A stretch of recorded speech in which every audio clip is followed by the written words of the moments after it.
Don't you know much about poster design rules?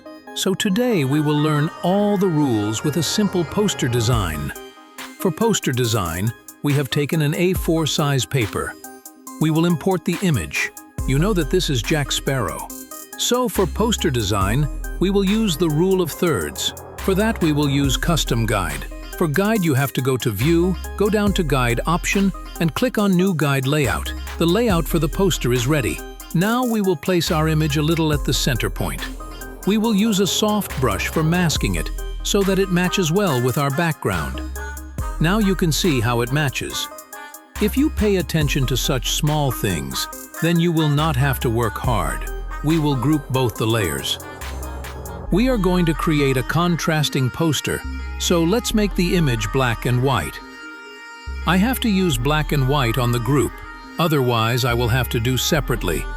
The subject seems a bit small. I will adjust it. So I have only added the subject in the center. I need to add a little typography and contrast to it. I am typing Jack Sparrow because it is a character. I am using Anton's regular font. We will make the color black. Now we will fit it at a 90-degree angle with left alignment. Whatever typography is required, we will quickly add it. There are rules of typography too. The second letter will be 1.6 points smaller than the first letter. Consider it as 7847 point. 7847 divided by 1.6 is equal to 49.4 point. So this is the size of the second letter. Now we can make it a little smaller or bigger according to the poster. Now for contrast, I will use red color and some geometric shapes. I will fast forward a little.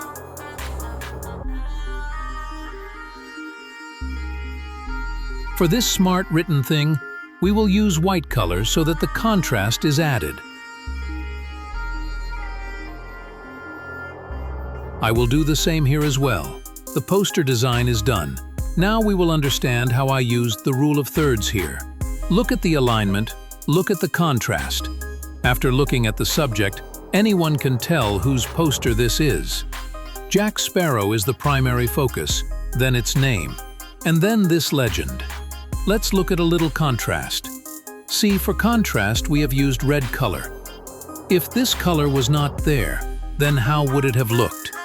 So contrast is also important, which we have used here in a good manner. You can at least see the alignment. The negative space we have left here is empty but allows for taking breath. If we add something here, then it would not look good.